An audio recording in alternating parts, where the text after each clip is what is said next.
Hello everyone, welcome to another episode of Same Page. As you know, I'm Serious Imagist and I'm with my husband. I'm Lenard Imagist. Today we're talking about bedtime habits. That's actually a topic that's been very prominent with some of my friends, where we talk about what's going on, not necessarily in the bedroom, but as you go to bed.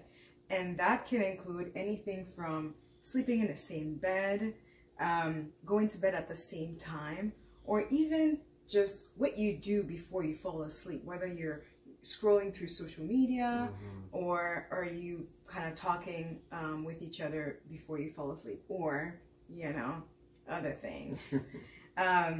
So in my opinion, those things are very important in a relationship. And I actually find that depending on your bedtime behaviors and bedtime habits, that could all sometimes cause some friction in the relationship for, you know, each person not agreeing with what the other person is doing as their bedtime habits. So the first one is actually sleeping in the same bed. What do you think about couples who don't sleep in the same bed? Well, for me personally, like I guess the whole point of being with someone and being in that monogamous relationship is to share that quality time, sleeping in the same bed. So even though I understand the reasons why people sleep in different rooms, whether it's for maybe they wake up at different times when it comes to their professions, perhaps maybe one person is a heavy snorer, and the other person's quality of sleep is jeopardized by sleeping in the same bed. Then there's also these, maybe someone is like always tosses and turns in the bed, and also once again ruins the quality of sleep for the other person. So there's various reasons why people choose to sleep in different rooms. But I know for me personally, I'd rather put up with some of those, I guess, those deficiencies, and just be in the same bed with the person, just to get that connection and to feel the warmth and that togetherness. So what if I snored so loudly that you couldn't get a good night's sleep? It impacted your day, right? You couldn't concentrate at work. You couldn't get anything done because you were falling asleep. What happens then? Well, like it's one of those situations where you may have to, like, in all honesty, like I'd probably just nudge you whenever you'd snore and too loudly and disturb your sleep, or try and strategize into trying to fall asleep before you, because I'm I tend to be kind of like a heavy sleeper. So once I'm out. So regardless of how loudly you may snore, it wouldn't disturb my sleep. So maybe I'll try to go sleep maybe a little bit earlier than you, just so I can, you know, get into that deep sleep before you start snoring. Is there any time that you feel like it's okay for a couple to permanently, when I say permanently, I mean most of the time, sleep in separate beds, and that'd be okay? Not personally, no. No, okay. Well, my opinion of it is that I do understand that why some couples sleep in the same bed. Just like you mentioned, there's definitely the snoring, the tossing and turning. And I've had times where, for example, we were sleeping in the same bed, but Lenard doesn't typically snore, but, you know, for that day in particular, either he was snoring or tossing and turning, and I just couldn't stay asleep, and I just had to leave the bed just so that I could get a good night's sleep. So I can understand if that occurs on a regular basis. And there's other examples. For example, when you have kids, that could be an issue if you guys make an agreement that where one person is going to wake up early to, you know, take care of the child, and so that the other person gets some sleep, and then you sort of switch, I guess, on another day where the other person gets some sleep and you wake up early, and that could be disturbing to the person who's supposed to sleep in that day. So I do feel like there's no clear-cut solution necessarily to that. I do think that for me, it is very important to sleep in the same bed as Leonard, but if it's not happening, I would want to know why. And I know in the past where we didn't sleep in the same bed and we were not at our house, where it was seen as there was a problem. Like we chose to sleep in separate beds for whatever reason. Maybe the bed was too small, whatnot. Mainly because the bed was too small. Yes, because and Leonard's a big guy, and for him to get a good night's sleep and for me to get a good night's sleep, we just decided to sleep in separate beds. But then the morning of, you know, we were sort of like, the people who saw that we slept in the same bed sort of like frowned upon it and didn't think that everything was going well in our relationship. And meanwhile, that wasn't the case, you know? So it is something that I think should be discussed with your partner if you don't agree with the other person sleeping in a different bed. But at the same time, I think it's important to view it in the other person's perspective too, so that you can understand why sleeping in the same bed is not happening. What's the other one? The other one is going to bed at the same time and whether or not it's important to you. So is going to bed at the same time important to you? Absolutely. And I didn't think that that was an issue for me because growing up, I don't really remember whether my parents went to bed at the same time or not, but to me they did. But I don't know if they did or not.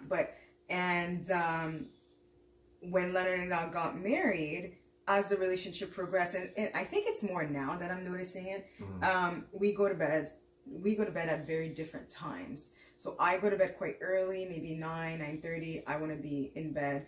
I want to be asleep by like 10:30. Len stays up. He watches TV, or I don't know what he does, to tell the truth. Probably watches all the movies that he promised we would watch together. Exactly. And then Netflix tells me that, oh, watch it again. Yeah. Still not over it. What do you mean? You're still not over it. No, I'm not over it at all. And for me, it's very important because oftentimes our days are so busy that we don't get to chat, we don't get to connect, and going to bed at the same time is sort of like a chance for us to maybe chat for like 5-10 minutes before falling asleep, just to see like, hey, how's your day? You know, are you stressed, or how are things going, to connect? And maybe this could lead to a little, you know, shimmy. Maybe this could lead to a little sexy time. Who knows? But for me, not going to bed at the same time removes that opportunity for that connection on a daily basis, for intimacy and all of that. So that's why it's important to me. Now, to me, it's a little less important, and it's only because maybe, well, not maybe, but it's more of a selfish thing where it's like, when I go to bed, I don't mind going earlier, but if my body is not tired and I'm there like literally staring at the ceiling, counting sheep, or whatever mechanism people use to try and fall asleep, like for me, like I'm like, I'd rather just either try and be productive or just watch TV until my body actually feels tired. So once my head hits the pillow, then I'm out. And naturally, my body doesn't get tired till around 11, 12. Now, mind you, like everything else, I could change those habits just by going to bed maybe half an hour sooner, starting with half an hour, then maybe an hour. So at the end of the day, it's like everything else, it's just a choice. I personally, I do think, and like watching his habits, and it bothers me more than it bothers him. So I'm probably watching his habits more. He's watching my habits. But I'm always like, well, if you're watching TV before you go to bed, that typically keeps you up. So it doesn't help with sort of the falling asleep early.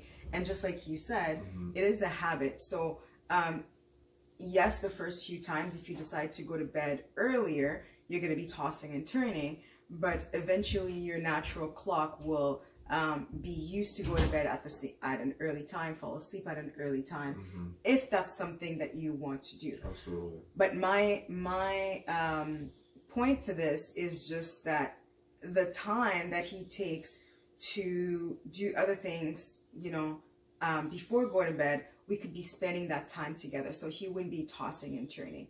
Mind you, I would fall asleep before him regardless.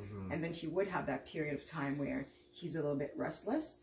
But yeah, for me, it's so important, and it's time to connect. And yeah, I'm wondering what viewers think about this, this bedtime routine. Yeah. The last bedtime habit that we'll discuss is trying not to bring your personal electronic devices to bed. Now, one thing that we've started doing just recently is having our cellular phones on the main level, so not upstairs in the bedroom. Yeah, I think it's not just for us, but at least for me, the last things I do is most likely scroll through Instagram, nothing meaningful, but other times it's like stressing about certain email that I haven't responded to, and I'm probably not going to respond to it, you know, before I go to bed. So it just keeps me up and worried for no reason. And I think having that habit to leave everything away from the bedroom is has done wonders for me. Just for my sleep. I get just a better quality sleep because of that. Yeah. And one thing now, mind you, like I haven't really adapted this habit myself, but Sarah always stresses it. But it's always it's important. A lot of people will make the argument that they need their electronic devices that helps them fall asleep, which I think is BS. Something simple as reading can make you fall asleep pretty quickly if that's really the issue, or if that's really the reason why you have your electronic device. I actually feel like a device keeps you up. Rather, like, at least for me, when I'm scrolling, like, I could be up for another hour rather than getting quality sleep. But if I grab a book, I'll read a couple pages, and then my body will automatically wind down. And one thing that I've started doing is just, even if I'm not reading and I don't feel like it, is just meditating before I fall asleep. And I just naturally fall asleep because, like, your eyes are closed, you're super calm, you're thinking about positive things, and then you fall asleep. Or obviously, if you don't have your device and you're both sleeping in the same bed and going in bed at the same time, it's a perfect time to talk. Exactly. Oh my God. Shocking. Who would have thought? Yeah.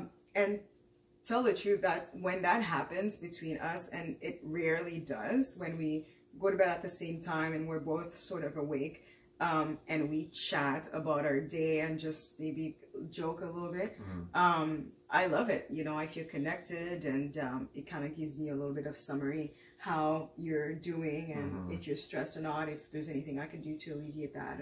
Or it's almost like checking in, right? Yes, exactly. It's a good way to check in before checking out. Exactly. Yes. Or, like I said, could lead to intimacy, which is another bonus. Exactly. Yeah. All to say, bedtime habits are very important.